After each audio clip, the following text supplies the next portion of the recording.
السلام علیکم محترم ناظرین۔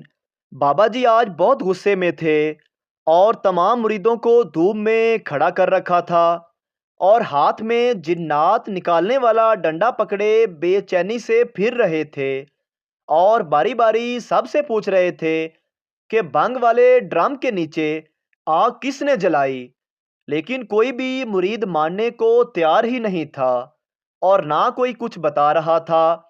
آخر بابا جی آستانے کے وسط میں لگے بوہڑ کے درخت کی چھاؤں میں جا بیٹھے اور مریدوں کو بھی پاس آ کر بیٹھنے کو کہا۔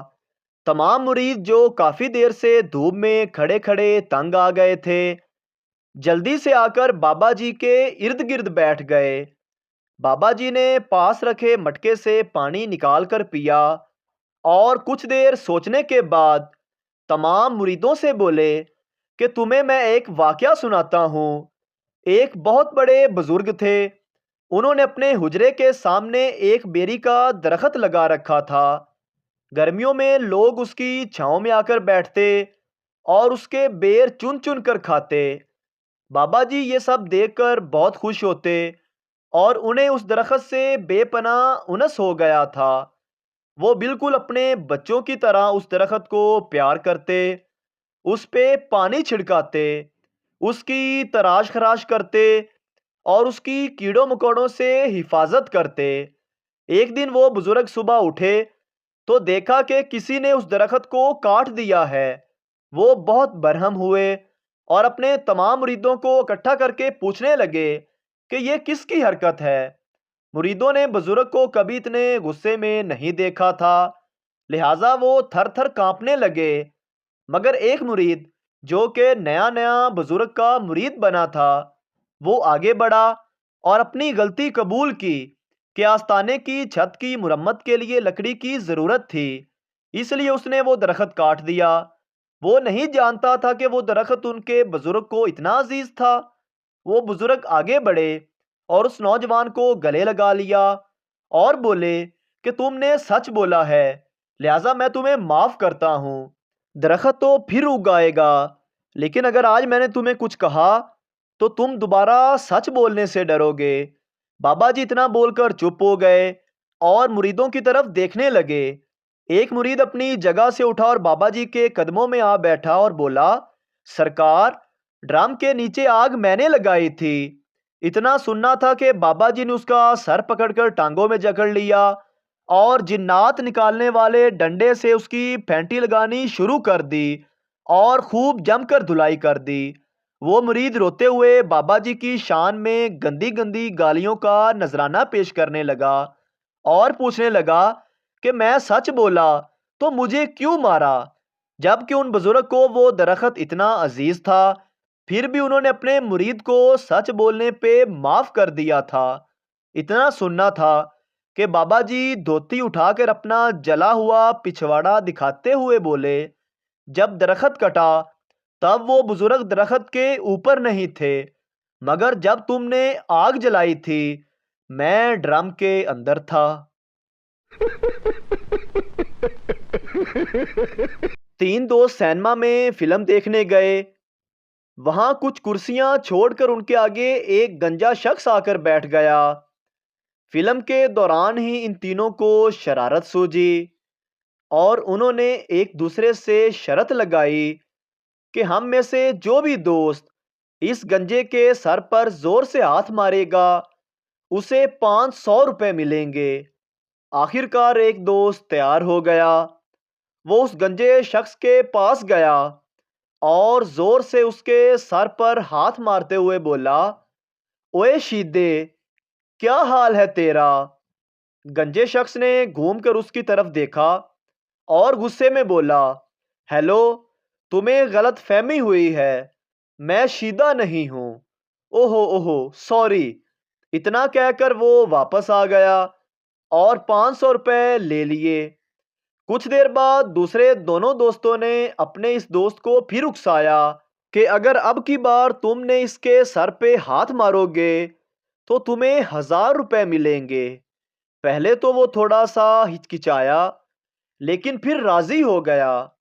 اس بار اس نے گنجے کے سر پر ہاتھ مارتے ہوئے کہا، دیکھو یار، مذاق مت کرو، مجھے پتا ہے کہ تم شیدہ ہی ہو۔ اس بار تو وہ گنجا شخص غصے سے لال پیلا ہو گیا اور اپنی کرسی سے اٹھتے ہوئے بولا، تمہیں ایک بار کہا ہے نا کہ میں شیدہ نہیں ہوں، تو تمہیں سمجھ نہیں آتی؟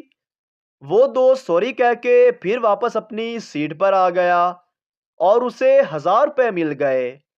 اس دوران وہ گنجا شخص غصے میں حال سے اٹھ کر اوپر باکس میں جا کر بیٹھ گیا۔ اس بار پھر دونوں دوستوں نے اسے کہا، اگر اب کی بار تم اسے مار کے آؤ تو تمہیں 1500 روپے ملیں گے۔ تھا تو بہت مشکل، لیکن وہ پھر ہمت کر کے باکس میں جا پہنچا۔ وہاں اس کے سر پر زور سے ہاتھ مارتے ہوئے بولا، اوے شیدے، تم یہاں باکس میں بیٹھے ہو، میں نیچے ہال میں پتہ نہیں کس کس کو مارتا پھر رہا ہوں۔ ایک نوجوان ایک مولوی صاحب کے پاس گیا اور کہنے لگا، مولوی صاحب، ایک مسئلے کا حل پوچھنا ہے۔ اکثر رات کو آفس کا کام کرتے کرتے میں صوفے پر ہی سو جاتا ہوں۔ رات کو جب میری آنکھ کھلتی ہے تو دیکھتا ہوں کہ میری بیوی بیڈ پر سوئی ہوئی ہے اور اس کے اوپر ایک رضائی ہے اور اس رضائی سے نور چھلک رہا ہے۔ تو حضرت، میں یہ جاننا چاہتا ہوں کہ میری بیوی کی وہ ایسی کون سی نیکی یا عمل ہے جس کی بدولت اس کی رضائی سے نور نکلتا ہے۔ مولوی صاحب نے کھنکار کر گلا صاف کیا اور کہنے لگے، ابے سالے، تو ضرور مرے گا کسی دن۔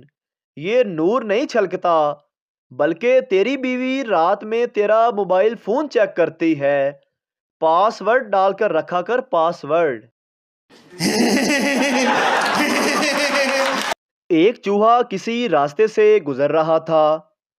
اس نے ایک اونٹ کا بچہ دیکھا اور حیران ہوا کہ اس کا قد اتنا لمبا کیوں ہے۔ چوہے نے اس سے پوچھا کہ تیری عمر کتنی ہے؟ اونٹ کے بچے نے جواب دیا، 6 مہینے۔ اونٹ کے بچے نے بھی چوہے کے چھوٹے قد کو غور سے دیکھتے ہوئے پوچھا کہ تیری عمر کتنی ہے؟ چوہا بولا، پر میں ذرا بیمار شمار رہا ہوں، عمر تو میری بھی 6 مہینے ہی ہے۔ ابھی مزہ آئے گا نا بھیڑو۔ شیخ صاحب کے گھر ایک دیسی گھی کا ڈبہ تھا، مگر کسی کو کھولنے کی اجازت نہیں تھی۔ کھانے کے ٹائم پر ہر فرد ڈبے کے اوپر سے روٹی چوپڑ لیتا اور یہی سلسلہ چلتا رہا۔ ایک دن شیخ فوت ہو گئے۔ ان کے بیٹے نے وہ ڈبہ الماری میں رکھا اور تالا لگا دیا اور کہا، اگے تو روٹی اس تالے نہ رگڑنی ہے، ہن ابا جی والیاں موجاں ختم۔ ٹیچر، مجھ سے کوئی میتھ کا سوال پوچھو، اگر حل نہ کیا تو 50 روپے انعام دوں گا۔ پپو، پانی میں 5 بطخیں جا رہی تھی۔ درمیان والی بولی، میرے پیچھے 3 بطخیں ہیں اور آگے 4، حالانکہ وہ کل ملا کر 5 ہیں۔ حل کرو سر جی۔ ٹیچر، 3 آگے 4 پیچھے، مگر ٹوٹل 5 ہیں۔ ٹیچر بہت سوچنے کے بعد، یہ لو 50 روپے اور حل کرو۔ پپو 50 روپے جیب میں ڈال کر بولا، سر، درمیان والی بطخ جھوٹ بول رہی تھی۔ ڈاکٹر مریض سے، اگر تم میری دوائی سے ٹھیک ہو گئے تو مجھے کیا تحفہ دو گے؟ مریض نے جواب دیا، جناب میں تو قبریں کھودتا ہوں، آپ کی فری میں کھود دوں گا۔